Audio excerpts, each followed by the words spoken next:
Bonjour à tous, je suis super contente aujourd'hui de recevoir Anne-Claire Méret pour ce nouvel épisode de podcast. Bonjour Anne-Claire. Bonjour Alice, merci pour ton invitation. Merci à toi de l'avoir accepté. Je vais te laisser te présenter, mais d'abord je voudrais juste remettre un petit peu de contexte. Moi je te connais, je ne sais pas si tu le sais, mais je te connais même pas depuis un an en fait. Je t'ai connue vraiment juste avant Rise Up, le bootcamp que j'ai fait avec toi en mars 2022. Et en fait, il y avait des personnes qui m'avaient parlé de toi une ou deux fois à l'hiver 2021. Et en fait, je sais pas, j'avais entendu le nom comme ça, mais voilà. Et puis, pareil, en février, on m'a répété plusieurs fois Anne-Claire Méret, Anne-Claire Méret. Et je crois que c'est début mars 2022 où j'ai commencé à te suivre sur Instagram. Et puis voilà, tu t'es perdu un peu dans mes fils. Et puis un jour, je suis tombée sur une story où tu demandais est-ce que vous avez des questions à me poser. Et du coup, j'ai regardé les questions qui étaient posées. Et puis, tu parlais d'un bootcamp, Rise Up. J'ai regardé la description. Ça me parlait vachement. Alors, du coup, je t'ai demandé est-ce qu'on peut s'inscrire jusqu'à quand. Et tu m'as répondu et je me suis inscrite comme ça, juste parce que j'avais le feeling et que je sentais que c'était juste, en fait, que j'ai juste adoré ta vibe tout de suite. Donc, c'est vraiment, c'était vraiment instantané comme ça. Oh bah merci pour ton partage, merci parce que j'ai tendance à me raconter l'histoire qu'il faut que les gens soient dans mon univers depuis un certain temps avant qu'ils sautent le pas de prendre un programme avec moi et tu es l'exemple que c'est pas vrai. Oh, merci. Exactement. Et que les story questions ça fonctionne. Tout à fait. Est-ce que tu peux te présenter pour les personnes qui n'ont pas encore la chance de te connaître? Avec joie. J'habite au Costa Rica en ce moment. Je suis française, j'ai 39 ans et demi, le trois quarts. je suis coach et j'aide principalement les entrepreneurs du bien-être à développer leurs activités. Mais ça va au-delà de ça parce que je forme aussi au coaching et j'aime inspirer les gens à vivre et contribuer depuis l'espace du cœur. Donc ça, c'est plutôt voilà ma vocation, je dirais. Et après, cette vocation, elle prend différentes couleurs et différentes formes. Et avant ça, je faisais de la naturopathie et de l'EFT en cabinet à Paris pendant plusieurs années. Et avant que je me décide, que je m'autorise à voyager et à créer mes activités comme bon me semble au fil des années. Et ça continue de se transformer. Donc, je suis auteure, créatrice de programmes et de formations. J'aimerais avoir un lieu de retraite où je pourrais refaire des événements en présentiel, mais plutôt en Asie où je vais déménager en fait dans quelques semaines. Et puis j'ai un podcast. Voilà, je fais ce que j'ai envie de faire en fait avec le cœur, avec des gens que j'aime pour des gens que j'aime, tout simplement. C'est génial. Ouais, Génial et fluide. tout à fait. Ça n'a pas toujours été aussi fluide, mais ça c'est au fil des années, c'est devenu une évidence. Hmm. Merci en tout cas et je tiens à te le dire, merci pour tous tes partages et puis pour tout ce que tu portes parce que tu es très très inspirante Merci, à tous les niveaux, vraiment, donc merci. merci beaucoup. Le bootcamp Rise Up que j'ai fait l'année dernière et que tu as reproposé cette année, il est centré sur l'alignement et moi ça m'a permis de plus me montrer et de plus oser prendre la parole parce que je n'osais pas trop, j'étais un peu cachée sur les réseaux sociaux. Et du coup, pour moi, c'était juste parfait de t'inviter sur cet épisode pour parler de oser dire sa vérité. Notamment aussi parce que tu fais partie des personnes qui ont vraiment porté leur voix pendant le Corona Circus. Donc moi, je ne te connaissais pas à ce moment-là, mais je sais que tu continues de le faire encore aujourd'hui et sur beaucoup de sujets, y compris beaucoup de sujets qui sont tabous et des sujets qui sont clivants aussi parfois. Comment est-ce que tu fais pour oser y aller et pour oser dire ta vérité? Bonne question, parce que je dirais que c'est plus grand que moi, c'est plus fort que moi. Tu vois, j'ai pas eu l'impression vraiment d'avoir le choix quand le Corona Circus est arrivé. C'est quand j'ai vu ce qui se passait, ça m'a mis tellement, en fait, j'étais tellement interloquée. Au début, j'étais même pas énervée, j'étais interloquée. Tu sais, j'étais surprise et j'ai commencé à faire des partages sur Instagram en disant mais c'est pas logique de mettre un masque sur son visage, de se toucher le visage, etc. Si soi-disant il y a quelque chose. Et puis après, j'expliquais des choses comme, mais s'il y avait vraiment quelque chose, il nous dirait qu'il faut qu'on prenne soin de notre santé, il nous ferait pas peur parce que la peur, ça nous rend plus malades. En fait, tu vois, au début, je parlais depuis un espace de curiosité et de c'est pas logique pour moi. Et puis après, je suis tombée, tu sais, down the rabbit hole, chercher en fait ce qu'on pouvait nous cacher. Et au fur et à mesure que je découvrais des choses qu'on nous cachait, j'ai commencé à les partager, mais spontanément. avec une forme de naïveté, tu sais. Genre, mais si ça m'intéresse, ça doit intéresser aussi les autres gens qui me suivent parce qu'ils sont intelligents, les gens qui me suivent. Et là, je me suis rendu compte qu'en fait, pas tout le monde avait la même intelligence. Tu vois, qu'il y avait des gens qui avaient, comment on dit, tu sais, la dissonance cognitive, que pour eux, on n'avait pas la même logique en fait. Donc, je dirais qu'au début, il y avait une grande naïveté et une grande curiosité et c'était de la surprise et j'ai partagé parce que c'était évident. Et quand j'ai commencé à me prendre des seaux d'eau et des tomates parce que les gens ont dit mais non, mais t'as tort, puis tu vas tuer ta grand-mère, etc. Enfin, tu sais, tous ces trucs-là. Oui, je vois très bien. Bah, en fait, je trouvais que leur réponse, elle faisait pas de bon sens. Tu vois? Ça faisait pas de bon sens. Et moi qui n'avais pas été clivante jusque-là, j'avais été très neutre. Donc, dans mon histoire, moi déjà, parler en public, c'était pas une évidence. J'étais terrifiée à l'idée de parler en public. Avant 2016, il y a rien sur moi sur Internet. Rien. Parce qu'en fait, je le faisais même enlever. Quand quelqu'un mettait une photo de moi ou mettait mon nom quelque part, je le faisais enlever. Pour plusieurs raisons, parce que déjà, j'étais une planquée, j'avais peur d'être visible par le monde. Et aussi, quand j'avais 24 ans, j'ai été victime d'une agression personnelle, en fait, sur moi. Et il y a un tribunal qui a exigé un éloignement de la part de la personne qui m'a agressée. Et donc, il a dû déménager dans un autre département. Et je voulais juste pas qu'il me retrouve parce que moi aussi j'avais déménagé et je voulais pas qu'il sache dans quel département j'habitais. Donc j'avais déjà, tu vois, un passif assez lourd. Je voulais pas qu'on me voie, je voulais pas qu'on me trouve, je voulais pas qu'on me juge, je voulais pas qu'on m'attaque. Et bah quand même, en fait, j'ai quand même fait la route pour être visible. Donc je suis quand même la preuve vivante que c'est possible de partir de loin et d'apprendre à se rendre visible et d'avoir confiance dans le fait qu'on est quand même en sécurité quand on est visible. Mm. Bah, du coup, ça me rend curieuse. J'ai envie de te demander, mais comment tu as fait pour faire ce shift, du coup, pour passer de je veux rien, je vais effacer les photos à ok, c'est ok pour commencer à me montrer, tu vois? Ça s'est fait progressivement. Il n'y a pas eu du jour au lendemain. En fait, ça a été vraiment très progressif. D'abord, j'ai fait beaucoup de thérapie personnelle, en fait. Et cette histoire de l'agression, elle revenait régulièrement en thérapie. Et ma psy m'expliquait que j'étais plus la même personne que celle qui avait été agressée. Et que souvent, quand on agresse quelqu'un, c'est qu'il y a comme une résonance, tu sais, entre l'agresseur et l'agressé. Alors, je voudrais pas que les personnes ici qui m'écoutent, qui ont été agressées, se sentent coupables de ce qu'elles ont vibré dans le monde, mais il y a quand même quelque chose de l'ordre de je suis attaquable, tu sais. Je suis la bonne victime pour le bon agresseur, tu vois. Et elle m'a aidé, ma psy, à réaliser que j'étais plus un match, tu vois, un bon match pour ce mec qui m'a agressé. En fait, c'était que je pouvais arrêter de regarder derrière mon épaule. Mais ça m'a pris des années.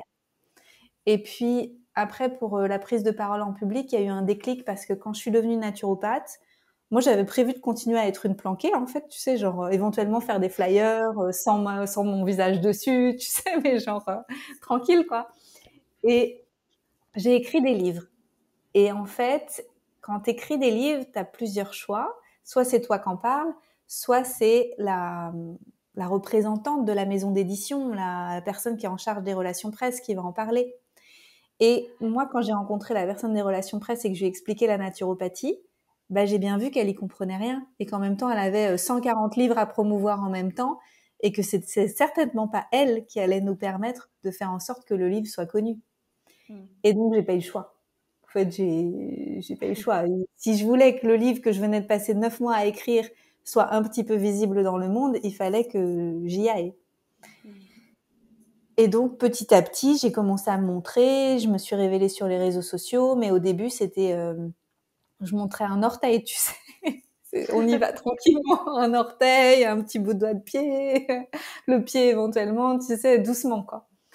Et pour ce qui était d'intervenir, tu sais, donc comme j'avais écrit un livre, j'avais une actualité, et donc j'ai été invitée dans des trucs, des conférences, dans des librairies, des choses comme ça. Et j'avais vraiment très très peur, donc j'ai pris des cours de prise de parole en public parce que j'avais l'estomac noué, je tremblais comme une feuille. Je me suis même rendue malade la veille d'une intervention dans un théâtre où je devais parler de la naturopathie pour les nuls. Et donc j'ai dû apprendre en fait. J'ai pris des cours. Ok. Ouais, c'est hyper intéressant. On croit que c'est facile pour les autres, mais c'est pas vrai. Ah bah oui, mais c'est rigolo parce que j'ai un peu le même parcours que toi. Au début, moi j'allais vérifier sur Google si on trouvait des choses sur moi et je voulais juste que ça disparaisse et tout. Et aujourd'hui, je suis complètement OK pour faire un podcast, etc. Enfin, voilà. Oh, tu veux parler de moi? Vas-y, go.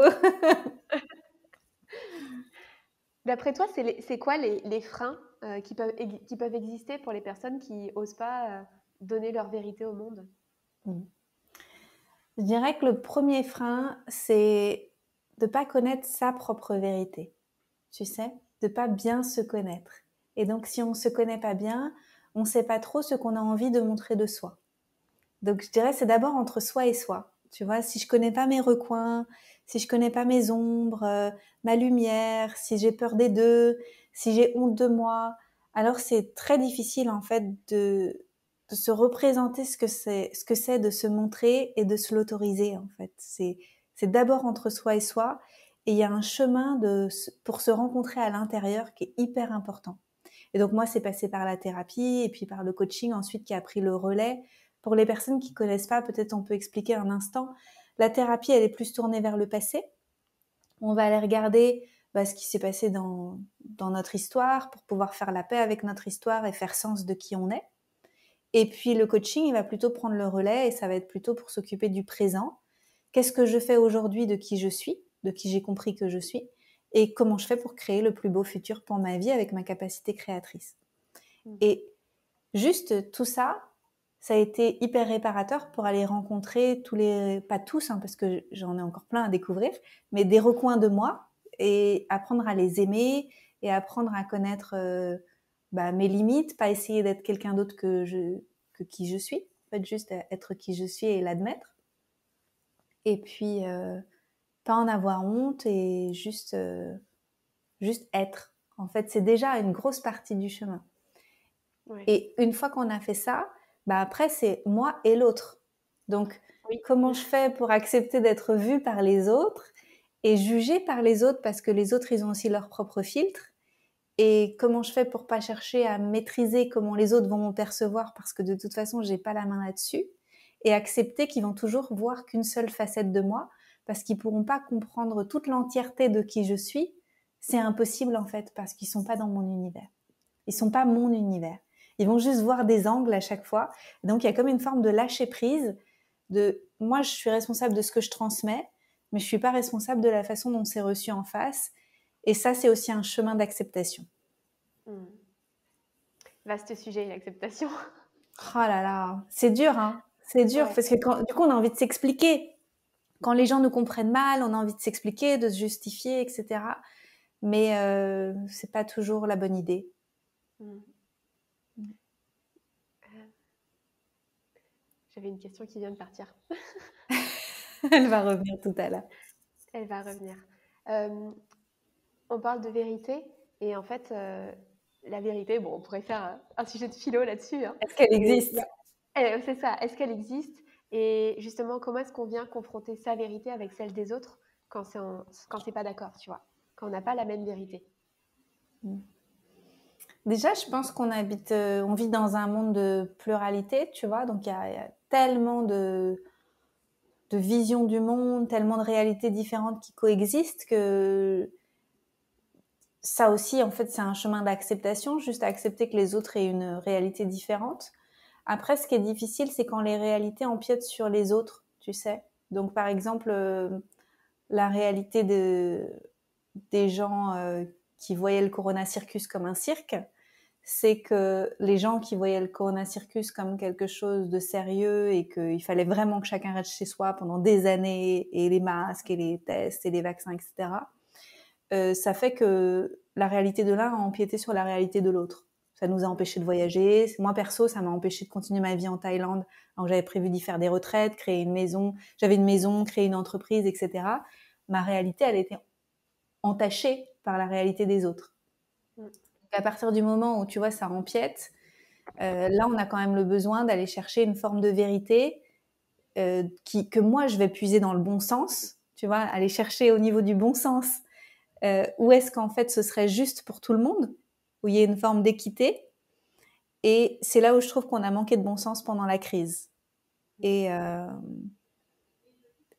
Et après, moi, je pense que chacun fait ce qu'il veut dans sa réalité, tu vois. C'est juste que je suis pas maman, mais je pense qu'on est tous et toutes responsables des générations futures et qu'on est tous et toutes là pour protéger les enfants et les plus vulnérables. Et dans ma réalité, on a abusé des plus vulnérables pendant toute cette crise. Et donc, j'ai trouvé ça très difficile à vivre, alors que je suis pour le respect de la réalité de chacun et que chacun puisse faire ses choix. Mais d'être témoin et de voir que ça s'arrêtait pas, cette machine infernale, et que ça a été jusqu'à toucher les enfants à ce point-là, bah là, c'était vraiment difficile. Mm. Et peut-être on peut faire une petite parenthèse sur ce sujet parce que je sais que dans les personnes qui nous écoutent, bon, il va y avoir plein de personnes différentes, mais notamment je sais qu'il y a des personnes qui ont été très affectées par cette période-là. Et je pense qu'il doit y avoir justement une forme d'acceptation. Mais comment est-ce que tu peux pardonner, tu vois? Comment est-ce que tu peux accepter ce qui s'est passé quand ça a été très très dur pour toi? Ah, moi, je peux pas. À ce stade aujourd'hui, je peux pas pardonner ce qui s'est passé parce que j'ai besoin d'une première étape, j'ai besoin qu'on reconnaisse ce qui s'est passé. C'est-à-dire que là, je suis dans un état où, en fait, j'écoute beaucoup de podcasts et beaucoup de vidéos dans lesquelles il y a des gens qui se repentent un peu, tu sais, où ils disent ah mais j'avais pas vu qu'on était en train de me la faire à l'envers, je m'étais pas rendu compte et puis j'avais peur et puis on savait pas, etc. Et j'entends assez peu de personnes qui disent excusez-nous, vous qui avez essayé de nous montrer. Et en fait, je suis un peu dans l'attente de ça, d'une forme de reconnaissance de on est allé trop loin. Et aujourd'hui, on n'y est pas encore tout à fait. Et j'ai beaucoup de mal à faire le chemin vers la compassion, le pardon, tout ça. J'aimerais, hein, tu vois, j'aimerais être plus avancée, être plus sage que ça, mais j'en suis pas là. Je suis encore vénère et je suis encore, j'ai encore besoin qu'on vienne nous dire, bah, on s'est trompé et merci d'avoir sonné les casseroles pendant tant d'années et d'avoir été courageux pour nous montrer qu'on n'avait peut-être pas raison. Et excusez-nous de vous avoir bloqué chez vous, de vous avoir empêché de parler, de vous avoir censuré. Moi, j'attends ça. Mm. Juste, excuse-moi, petite parenthèse. Est-ce que tu peux juste dégager tes cheveux du micro? Ah oui, Parce pardon, que il y a du bruit. je crois qu'il y a eu un petit bruit, mais c'est pas très grave. Ça, ouais. Euh, j'ai envie de te partager du coup moi ma manière de voir les choses parce que pour le coup bah, je suis passée par plein de stades émotionnels très très variés dans cette période et moi c'est la colère qui m'a poussée à prendre la parole, euh, à aller dire ma vérité, à aller manifester, à aller aider des personnes à se rassembler, etc. Ouais, moi je suis une résistante dans la main. et, et tu vois, je pense que moi, ce qui m'a aidé justement à prendre du recul, c'était de me dire que ça se joue pas en fait à notre petite échelle humaine, mais que c'est qu'il y a autre chose au-delà. Et par exemple, il y a énormément de choses où j'étais complètement remontée contre notre président de la République, contre plein de choses, etc. Et en fait, un des exercices qui m'a beaucoup aidé, c'est un des exercices d'ailleurs que tu avais évoqué dans la formation de coaching Coach from the Heart, c'est cet exercice, tu sais, où tu envoies de l'amour à quelqu'un qui est proche, et puis ensuite à quelqu'un où tu es neutre, en fait, donc le boulanger d'à côté, ou le jardinier, etc. Et ensuite à quelqu'un pour qui c'est vraiment difficile. Et moi, cet exercice, je l'ai fait plusieurs fois justement avec des personnes qui avaient eu des grosses responsabilités dans toutes les privations de liberté. Et finalement, ça a amené une forme de compassion pour moi de faire ça, parce que je me suis rendu compte que, en fait, eux aussi, peut-être qu'ils sont complètement manipulés. Et puis peut-être que tout simplement, c'est leur rôle, en fait, de venir faire bouger les consciences, de venir réveiller un maximum de gens avec des choses qui sont très fortes. Et que finalement, moi, je suis venue ici pour vivre ma vie à moi. Et que, en fait, la manière dont quelqu'un d'autre va venir la vivre, bah, peut-être qu'il a autre chose à vivre et peut-être qu'il a besoin de rester dans cette forme d'enfermement aussi. Tu vois? Moi, ça m'a aidé, Merci. en tout cas. Moi aussi, ça m'a aidé dans ce sens-là. Je suis tout à fait d'accord avec toi. Et je trouve que ça a aussi créé comme une émancipation personnelle. Tu vois, c'est-à-dire que comme les autres bougeaient pas à l'extérieur, je me suis dit, bah, puisque ça bouge pas, moi, j'ai quand même envie de créer ma meilleure vie. Alors, je vais y aller. En fait, c'est comme créer une réalité parallèle. Je vais créer autre chose. Puisque vous, vous bougez pas, je m'en vais, puis je crée autre chose. Donc, pour ça, on peut les remercier. Donc, Mm. ils ont bien joué leur rôle. C'est ça. Et puis, enfin, moi, je vois les rassemblements, et puis les rencontres qui ont pu émerger de ça, en fait, des personnes qui se seraient jamais connues dans d'autres contextes. Et ça a créé mais, une espèce d'union, en fait, qui était complètement inattendue, alors que justement, l'objectif, un peu, c'était la dispersion, tu vois, la division. Ouais. Et je trouve qu'au contraire, c'est venu renforcer quelque chose. Et c'est là que je trouve que justement, l'élan du cœur, il est hyper porté quand tu oses. Parce qu'il y en a beaucoup, en fait, qui n'ont pas osé, tu vois, qui se sont cachés, qui se sont mis en retrait. Et puis en fait, moi, je me rends compte que toutes les personnes qui ont osé dire non, qui ont osé dire je ne suis pas d'accord avec ça, elles se sont regroupées. Tu vois, il y a eu un pouvoir très très fort dans le fait de oser s'affirmer, dire sa vérité et aller rejoindre des personnes qui étaient d'accord avec cette vérité-là. Complètement. Et moi, l'image qui me vient là quand tu dis ça, c'est des lumières qui s'allument dans le noir. J'avais l'impression qu'on était dans le noir, tu sais, c'était genre dark, dark, dark. Et puis, c'était comme si d'un coup, on voyait des lumières qui s'allumaient un peu partout. Et on se disait, mais en fait, non, je suis pas tout seul. Il y a quelqu'un d'autre là, à 500 kilomètres qui pense pareil, quelqu'un d'autre à 1500 kilomètres qui pense pareil. Et ça fait du bien. Totalement. Pour toi, de quel espace ça part quand tu oses porter ta vérité dans le monde? De quel espace dans ton corps, tu vois? Hmm. Hmm. Alors, je dirais qu'il y a deux espaces différents.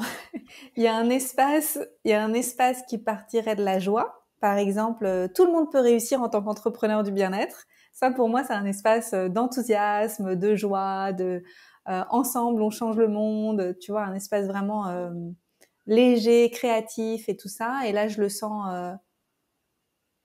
un peu partout. Tu sais, un peu comme des bulles de champagne partout dans mon corps. Tu sais, ça pétille, ou plutôt des bulles de kombucha. Tu vois, c'est très joyeux.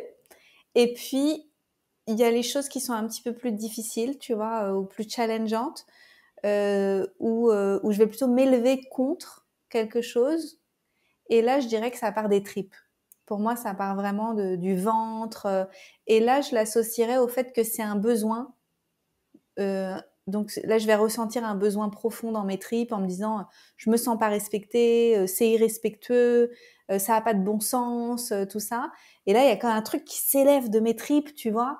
Et là, je sens que j'ai envie de partager quelque chose. Mm. Et je me suis rendu compte que soit je le laissais sans filtre et je le sors comme ça, tu sais, genre comme un boulet de canon, et je le partage avec le monde. Et puis du coup, ça donne des posts avec des mimes, tu sais, des trucs un peu drôles et tout ça. Même si avec le mime, il y a quand même des filtres parce qu'il y a l'humour qui vient filtrer un petit peu. Ça arrondit les angles. Mais je peux aussi le passer dans un autre filtre et transmuter cette énergie puissante et créer quelque chose au service de la vie.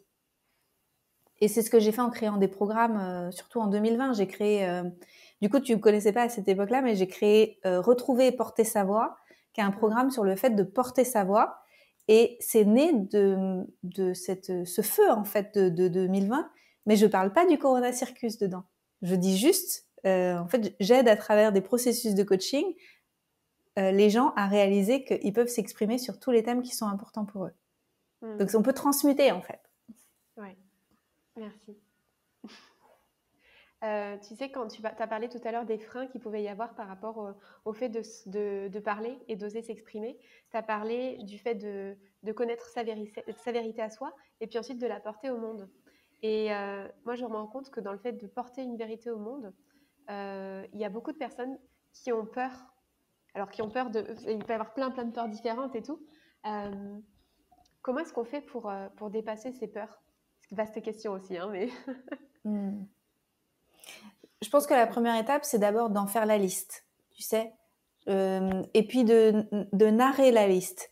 Donc l'histoire que je me raconte, c'est que si je prends la parole en public, alors ça va se passer. Et puis ça aussi, et puis ça aussi, et puis ensuite il va se passer ça. Et c'est de se raconter les scénarios catastrophes qui sont possibles. Tu vois, de pas les laisser, tu vois, sous le tapis comme un monstre qu'on n'ait pas osé aller regarder en face, de vraiment en faire la liste. Et je trouve que c'est quand même plus facile avec un coach ou avec quelqu'un qui nous tient la main et puis qui vient nous aider à explorer et qu'on n'est pas tout seul face à ces grandes peurs qui sont terrifiantes, tu vois. Et puis après, de regarder si c'est la réalité absolue qui risque de se passer, tu vois. Est-ce que c'est vrai? Est-ce que c'est vraiment ce qui risque de se passer à tous les coups? Ou est-ce qu'il y a aussi d'autres issues possibles? Et donc là, on peut aussi aller regarder de l'autre côté. Alors si ça se passait en bien, Qu'est-ce qui pourrait se passer? Et quoi d'autre? Et puis quoi d'autre? Et on fait travailler l'imagination avec des lunettes roses. Et là, on peut se rendre compte que, en fait, tout est possible. C'est vrai, tout est possible. Demain, je peux prendre la parole sur le fait qu'il y a que 2 genres. Tu vois? Oui.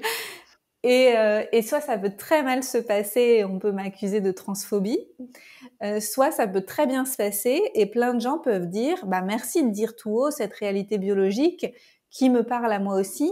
Et moi aussi, je trouve que c'est un manque de créativité que de pas se permettre en tant que femme d'exprimer son masculin et en tant qu'homme d'exprimer son féminin, et juste d'être qui on est avec toutes les couleurs de l'arc-en-ciel et d'être obligé d'imposer aux autres un label, en fait, sur comment on est perçu par les autres, en fait. Et donc, il y a 2 réalités. On peut m'accuser, tu vois, et vraiment être vraiment avec une grande méchanceté, ou on peut me remercier d'avoir ouvert la parole sur cette réalité biologique. Donc, juste aller explorer que tout est possible et après choisir quel rôle on a envie de jouer, en fait, dans ce monde, qui on a envie d'être. Est-ce qu'on a envie d'être quelqu'un qui navigue un peu caché et puis tu vois, allez, je vais pas faire trop de vagues et puis je vais naviguer la vie comme ça et puis comme ça on va pas m'embêter, ou est-ce qu'on a envie d'avoir des convictions et puis de les exprimer au monde et d'occuper sa place, en fait, tout simplement, naturellement. Et moi, j'ai pas envie de me cacher. Honnêtement, si je commence déjà à me cacher maintenant, c'est comme si je vivais à moitié vivante, qu'à moitié vivante. Mais je suis là pour être pleinement vivante. Et c'est ça. Et pour toi, c'est comment? Je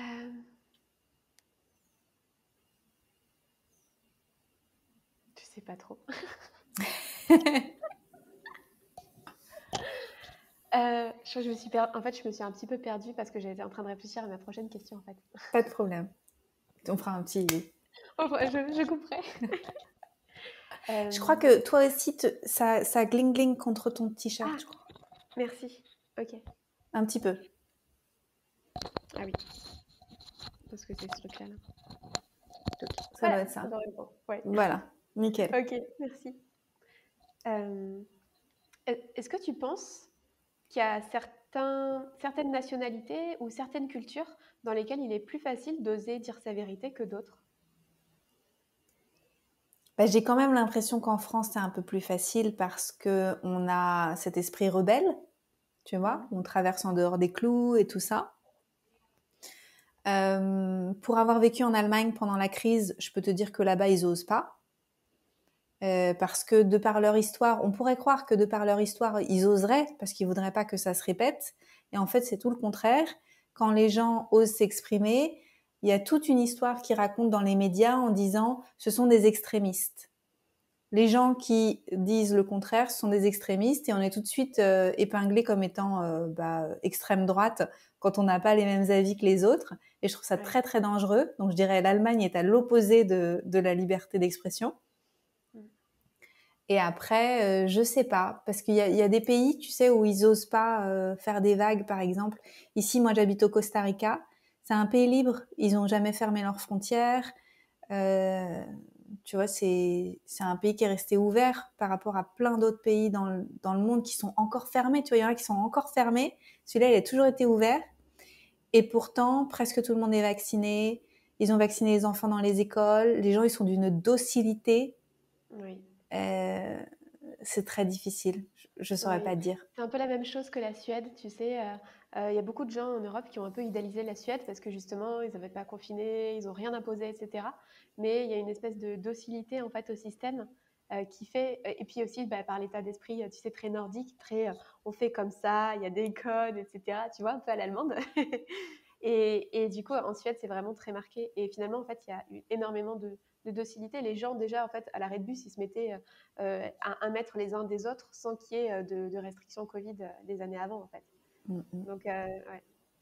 Mais par contre, c'est vrai qu'en termes de liberté d'expression, on a quand même la chance en France de l'avoir noté dans notre Constitution.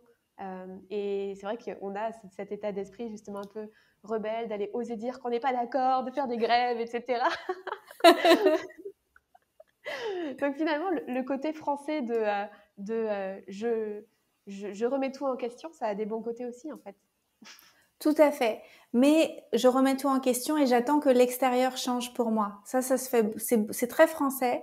C'est j'accuse et j'attends que le gouvernement prenne des décisions. C'est papa-maman en fait. C'est j'attends que papa change d'avis quoi.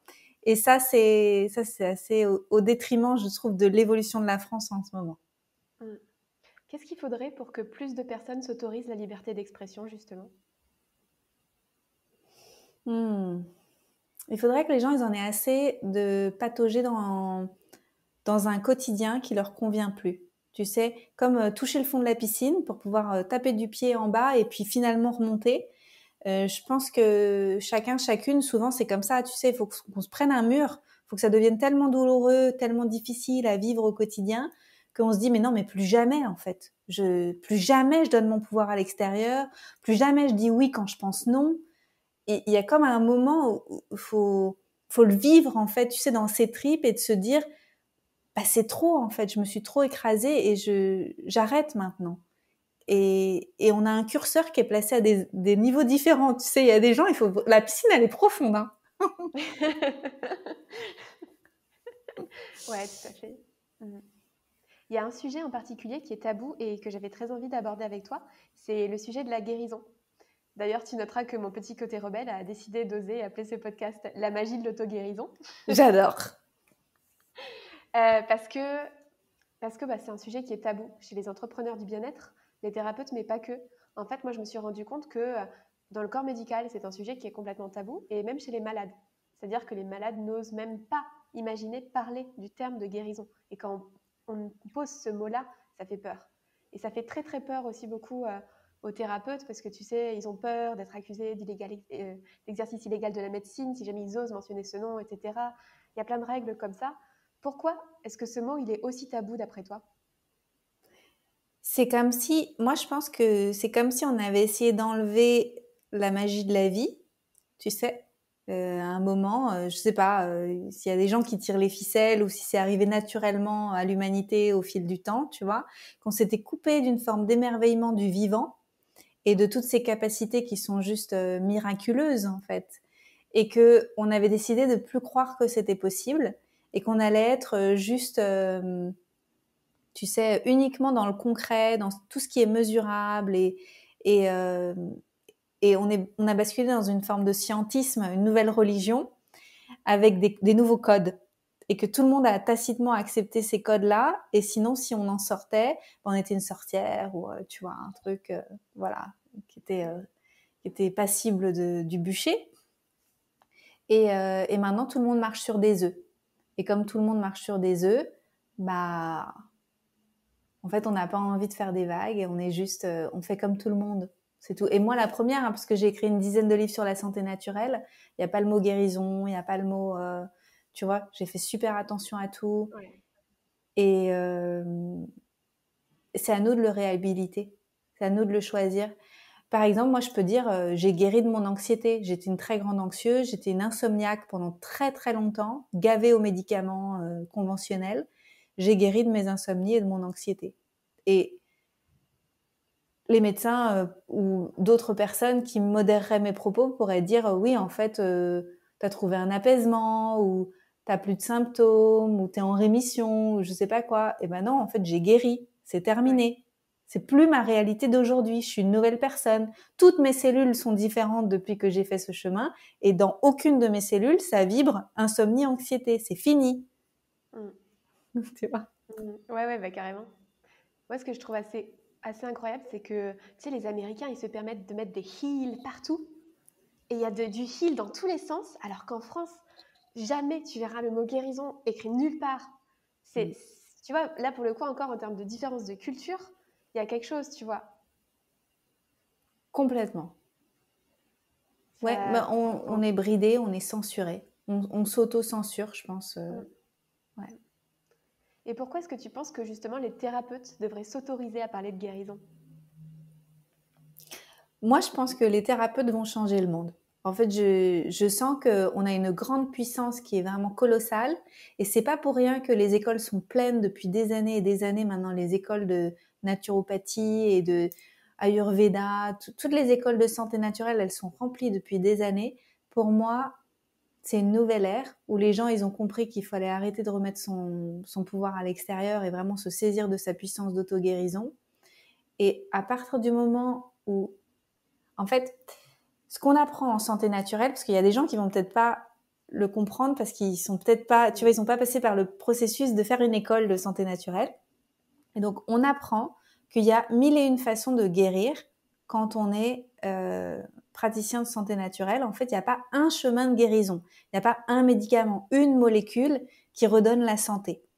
En fait, c'est parce qu'on a une disharmonie qui s'est créée par des éléments extérieurs ou des éléments intérieurs, en fait, qui font que la maladie a été possible dans le corps.